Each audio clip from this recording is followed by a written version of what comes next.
Y bien, amigos de la revista Bolivia, lo anunciado, está con nosotros Omar Gómez, periodista, economista de carrera, a quien, bueno, nosotros apreciamos mucho acá en la revista Bolivia. Omar, bienvenido a tu casa y gracias por tu tiempo. No, más bien a ti, agradecido, José Antonio, qué bueno poder dialogar, entrar en contacto con tu teleaudiencia y poder trabajar algunos temas, comentar algunos temas que pueden ser acaso de interés y que son obviamente de la agenda en este momento en opinión pública, ¿no? Y bueno, y también estamos saliendo por Radio Fides en todo. Qué bueno, eso está fantástico. Felicidades, Omar. Gracias Omar. Lo hemos invitado, amigos y amigas, a Omar Gómez para que nos haga un diagnóstico de cuánto repercute el coronavirus en el mundo a nivel económico. No nos olvidemos que la China es prácticamente, se podría decir, la industria, el mayor pool, el mayor grupo de producción en la industria misma está en China y compra materias primas de todos los planetas, de todos los lugares del planeta. Y en ello, pues, estos días del coronavirus, al menos 25, ya van a ser 30 días, que la China no está trabajando de manera regular. Es más, se han suspendido muchas empresas, se han declarado vacaciones y bueno, nosotros como Bolivia exportamos materias primas. ¿Cómo podemos empezar a hablar de esto, Omar? ¿Cuál va a ser el impacto de lo que significa el coronavirus y esta, se podría decir, suspensión de actividades forzosas allá en la producción china? A ver, voy a comenzar con la frase que utilizabas. Evidentemente la China le llaman la fábrica del mundo. Y es que en realidad tiene una trascendencia importantísima económicamente. Ahora, en los cálculos que se hacen, en la forma como se mira el escenario, hay desde las más optimistas hasta las más pesimistas. Si entramos en la lógica de las optimistas, para utilizar un término, en este momento la forma como está manejando ya el problema del coronavirus China está en una tendencia decreciente del número de casos que se reportan de contagio y de muertes. Entonces, esa es una buena señal. Pero ya se han producido determinados elementos que tienen que condicionar el mirar China, el mirar todos los otros países y obviamente en ese escenario mirar qué pasa entre nuestra relación de Bolivia con China. Los cálculos más o menos optimistas dicen que al momento significaría en términos económicos alrededor de 280.000 millones de dólares la situación que se ha provocado en China. Eso significa hablar de más o menos 7 veces nuestro Producto Interno Bruto, imagínate. Es decir, es algo colosal. Esos son cálculos optimistas, pero los cálculos pesimistas son más grandes. Si los cálculos pesimistas consideran que el impacto que pueda tener, bueno, en términos de crecimiento del planeta, lo que hasta ahora habría pasado podría significar alrededor de medio punto de crecimiento de la economía. Es decir, la OCDE, que había calculado que más o menos podía crecer la economía en 2.9% del planeta, ha disminuido en más o menos medio punto, o sea, ha llegado a 2.4 con lo que ha pasado hasta el momento. Pero algunos están calculando que esto podría significar incluso el 50% del crecimiento de la economía mundial. Quiere decir que el crecimiento de la economía del planeta podría llegar solo al 1.5%. Eso es terrible. Ahí los vaticinios ya de los pesimistas dicen que esto podría disparar un proceso recesivo muy grande de una crisis mundial. Si recuerdas, una crisis mundial complicada en los economistas donde debaten cómo está la economía real y cómo está la economía monetaria o financiera. Hay un desequilibrio muy grande y en algún momento eso tiene que generarse, tiene que trabajarse en un nivel de equilibrio. Entonces, hay que ver todavía qué es lo que puede pasar, pero no es tan auspicioso lo que puede pasar. De todas maneras, en China sí el escenario va como que trabajándose para intentar atenuar. Tú sabes que hay ciudades paralizadas, las importaciones de China han quedado reducidas y China tiene economías de escala de diferente nivel. Si te puede producir pocas cosas como muchísimas cosas para mandar a un país y puede producirse esas pocas y esas muchas cosas a diferentes niveles de calidad. Por lo tanto, además su comercio es con países en desarrollo, subdesarrollados, países de nivel medio de desarrollo como países desarrollados. Entonces el impacto yo creo que todavía no lo están viendo en su real magnitud. Es muy, muy complicado.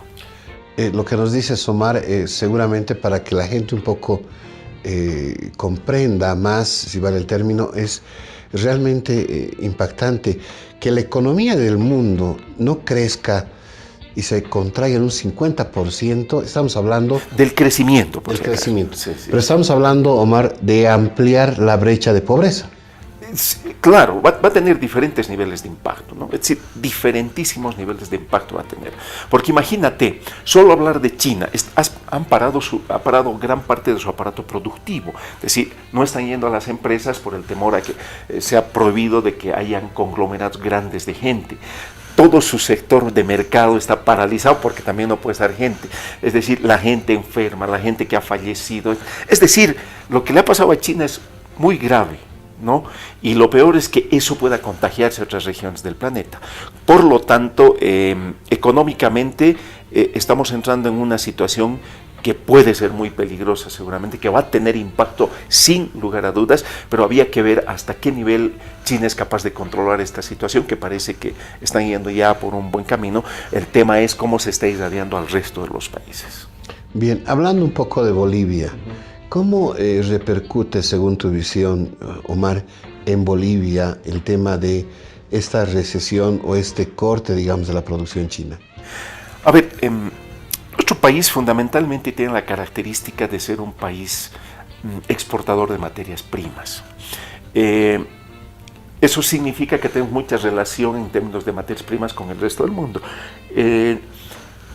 A China más o menos le exportamos nosotros fundamentalmente minerales. Y la exportación de minerales a China oscila entre unos 400 y 600 millones aproximadamente. Entonces, millones de dólares al año. Sí, al año. Estamos hablando de año y de millones de dólares. Entonces, eso va a tener un impacto, sin lugar a dudas. Es un primer sector de forma directa. En contraparte, nosotros compramos de China. Y compramos alrededor de entre unos 1.300 a 1.600 millones en el último tiempo. Entonces, no va a llegar eso. Y generalmente lo que le compramos nosotros, yo decía en el comentario entre nosotros, casi le compramos todo a China, porque ves camisas, zapatos, pantalones, diferentes tipos de productos son chinos. Obviamente hay de algunos otros países asiáticos, pero sobre todo producto chino. Entonces eso también va a tener un impacto. Estamos hablando solo del relacionamiento, es decir, nosotros le vendemos a China alrededor de menos del 10% de lo que exportamos y compramos de China alrededor del 20 o un poco más por ciento de lo que compramos. Entonces vamos a tener dificultades, ¿no? Eso seguramente en el mediano, corto plazo ya vamos a comenzar a sentir, y eso va a desatar una serie de dispositivos, porque ¿qué es lo que sucede en un mercado interno cuando tú no tienes un producto? Entonces el que está ganando comienza a subir los precios, entonces ya vamos a tener un problema inflacionario. Es posible que tengamos un nivel de presión inflacionaria porque algunos productos que demandábamos de los chinos fundamentalmente van a comenzar a tener un precio más elevado. Un primer aspecto. Pero el segundo aspecto es en el plano del crecimiento mismo, es decir, de la tasa de crecimiento del año. Porque si no le estamos vendiendo la proporción que le vendíamos a China, entonces eso también va a tener un impacto seguramente en la producción de esta gestión. Por lo tanto, puede impactar también en el nivel de crecimiento planificado para esta gestión. Entonces, esos son los dos impactos. Amén de los impactos en la economía regular, ¿no? Es decir, ya son el consumo diario, cotidiano de la gente, ¿no?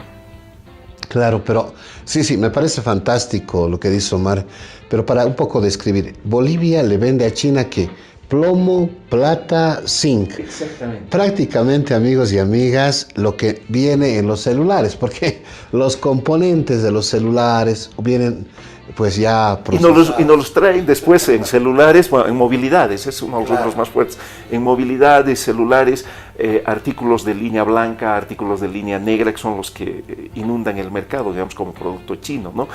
Amén de las otras cosas que son grandes. Entonces, esos son los impactos directos. Pero además, tras de ellos, el comerciante que vendía esos productos, ¿qué va a pasar? Entonces, comienzas a encontrar toda una cadena de situaciones en las cuales vamos a tener algún nivel de impacto. No debemos ser apocalípticos en decir, pero vamos a tener, o de repente incluso ya estamos sintiendo algunos de esos niveles de impacto, ¿no? Me parece importante lo que dice Omar, amigos y amigas, porque estamos hablando de que podría darse de que si continúa la crisis del coronavirus, de que los precios, por ejemplo, de los artículos que le compramos regularmente a China suban de precio. Estamos hablando de computadoras, de celulares, lo que le llaman línea negra, línea blanca, etc. Hay muchas cosas chinas aquí, es cualquier cantidad, desde automóviles hasta ropa. Todo, es decir, cosas pequeñitas, dispositivos insignificantes que cotidianamente ves y dice, pues, made in China. Entonces, todo eso nos va a impactar. Bueno, y podría, si la crisis continúa del coronavirus, podríamos tener, pues, inflación. Y tampoco, como dice Omar, no podríamos tener crecimiento. ¿Y cómo se establece eso? Por las exportaciones que Bolivia realiza. Podrían afectarse, ¿no? Podría afectarse el crecimiento por el nivel de exportaciones que tenemos a China. Aunque no es grande, digamos, una gran cosa, pero va a haber algún nivel de... Cuando hablamos de plomo, plata, zinc, estoy pensando en los cooperativistas mineros. Que seguramente van a tener algún nivel, ¿no?, de impacto en ese nivel de importancia, porque a China nadie quiere entrar ni nada, están esperando que salga, pese a que se han hecho algunas aclaraciones de cuánto tiempo vive el virus, etcétera, la bacteria. Eso en tema médico no me meto, no manejo mucho, pero igual no te olvides que la economía es una ciencia que vive fundamentalmente en función de la expectativa. Y la expectativa ya ha crecido mucho sobre este tema. Además, dadas las características como se está manejando internacionalmente el problema, las repercusiones cada vez generan un nivel de expectativa más preocupante de parte de toda la sociedad, ¿no? Bien, si me permites, Omar, un poco seguir analizando economía, pero mirar un poco cómo estamos como país. La presidenta Yanine Áñez asume el poder después de la salida de Evo Morales el 10 de noviembre pasado. El 12, si no me equivoco, Yanine Áñez estaba jurando en Palacio y bueno, y todo lo que hemos vivido. Y a la semana dijeron las autoridades, el equipo de Yanine Áñez, que primero no iba a cambiar el tipo de cambio del dólar. Sí. Hicieron mucho énfasis en eso. Y bueno, estamos viviendo todavía, se podría decir, un dólar regulado, pero daría la impresión de que no hay dinero en este momento en las arcas del Estado. Tenemos muchas quejas de las empresas constructoras, de los medios de comunicación, a los colegas de PAT, y también creo que todos los medios están esperando que el Estado les pague lo de la publicidad. Te estoy hablando del Tribunal Supremo Electoral, del anterior proceso electoral. Y bueno, hay mucha gente que está esperando que el Estado les pague. ¿Cómo ves la economía? ¿Será que no hay plata? ¿Será que hemos vivido tal vez una burbuja en la época de Evo Morales y el MAS? ¿Cómo analizas la coyuntura económica en este momento, Omar, con este antecedente que te doy y con lo que estamos viviendo en estos días? Sí, lo que pasa es que hemos tenido un momento que tiene que tener impacto, ¿no? Es decir, más de un mes que nuestra economía ha sufrido un impacto de casi estar detenida en nuestro país, ¿verdad? Eso sin lugar a dudas tiene que tener un efecto que se está tratando de dilatar en el tiempo, por un lado.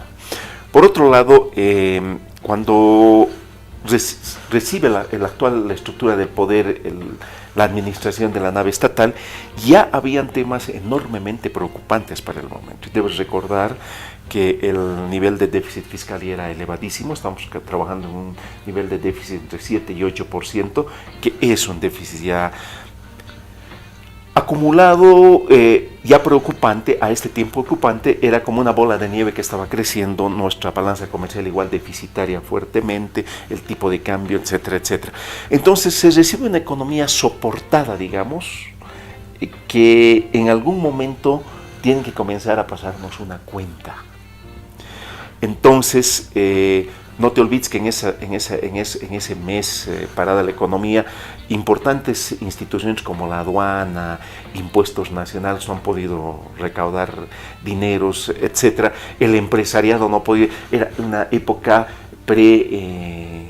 navideña, donde todos saben que el empresariado concentra mucha su oportunidad de hacer ingresos en esa época. Entonces han sido una serie de factores que ahora de alguna manera están comenzando a sentirse en el nivel de nuestra economía. Yo creo que al margen de ello, las tomas de decisiones también, de mirar cómo estaba la economía, tienen que comenzar a planificar cómo pueden atenuarse el ajustar esa economía.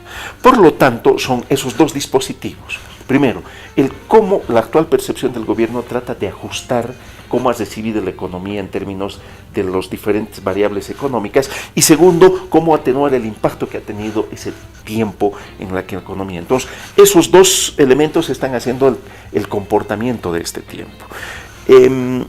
Yo creo que se va a atenuar un poco en el curso, dependiendo, porque ahora a esto se suma lo que está sucediendo con China, como que están acumulándose muchas cosas simultáneamente.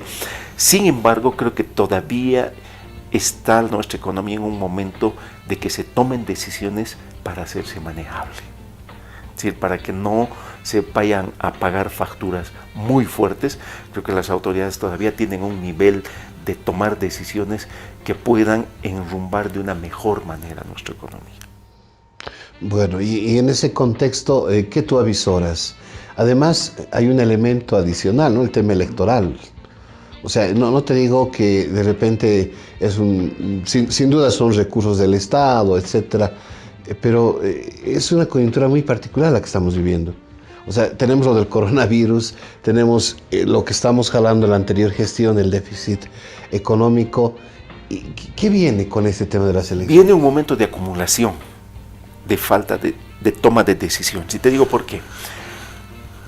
Al actual gobierno no le conviene tomar medidas que sean relativamente traumáticas para la población, para el pueblo, porque depende de un elemento fundamental, el voto.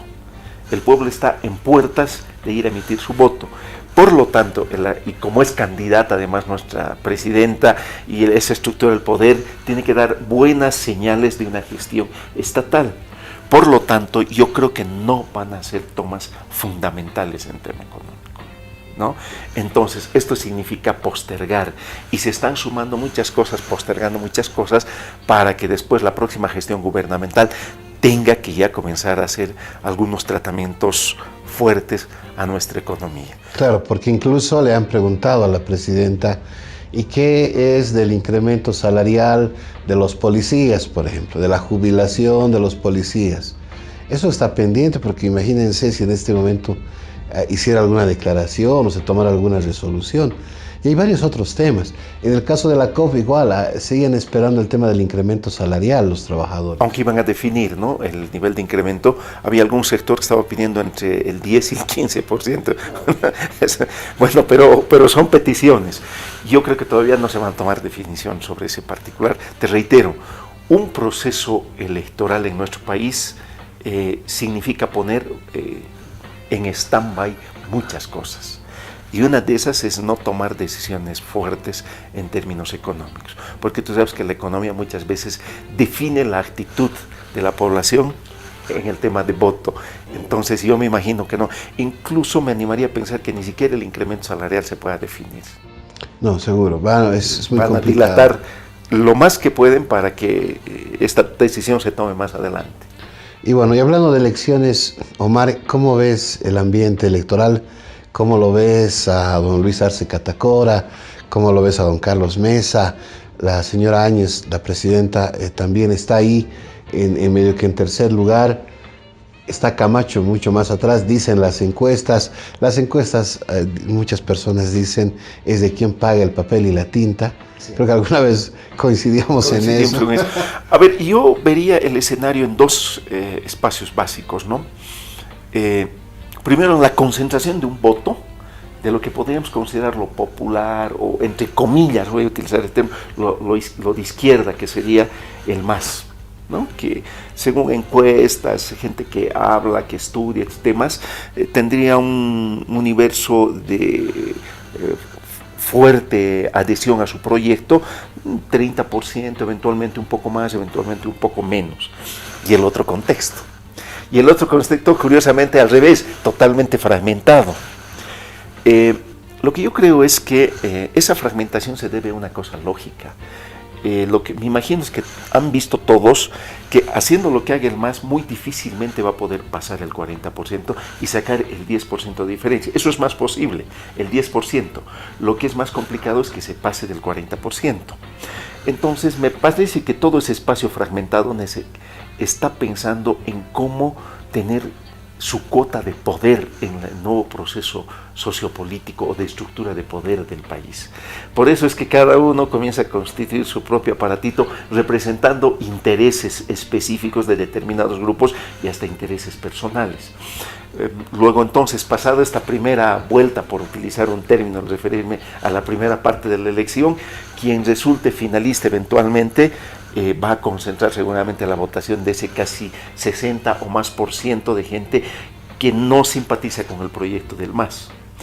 Pero esto puede ser muy peligroso también, porque tú sabes que es como el agua, en algunos casos los procesos sociopolíticos, si el MAS lograra pasar del 40% sería terrible. Entonces, yo veo desde esa perspectiva el escenario, ¿no? De que se está...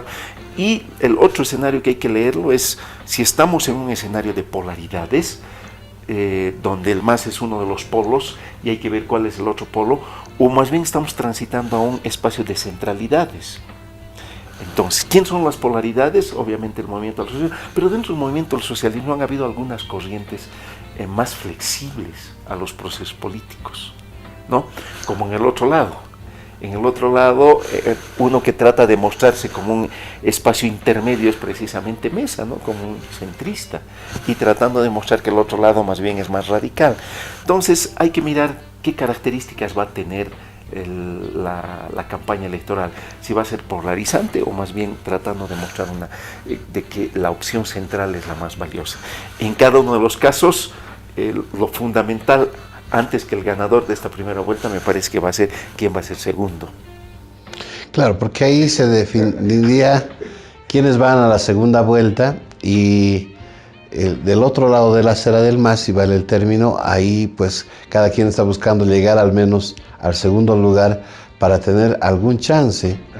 Pero en el primer lugar ya van a tener el chance. Te doy un ejemplo, si acaso Mesa ganara, Yáñez va a tener una importante representación parlamentaria y un importante caudal de votos. Por lo tanto, casi es inevitable hacer una negociación para la gobernabilidad, ¿verdad?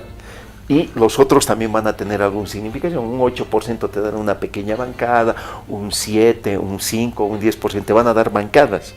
Y para tener una mayoría vas a tener que negociar con todos esos actores políticos. Por eso decía, nadie quiere quedarse afuera de la nueva estructura del poder. Por eso hay esa fragmentación.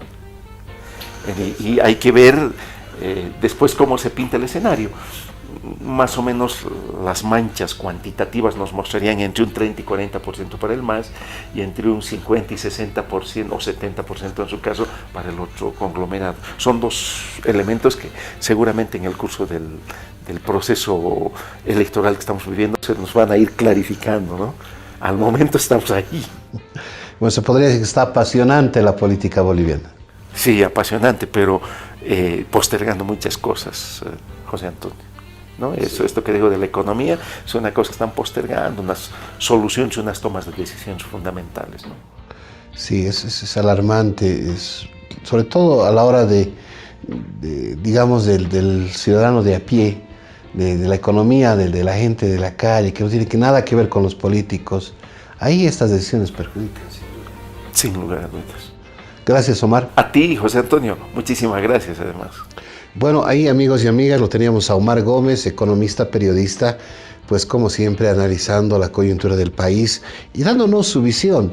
Seguramente muchos comparten lo que él dice y otras personas también no. Así que les invitamos como siempre a que nos escriban en nuestras redes sociales.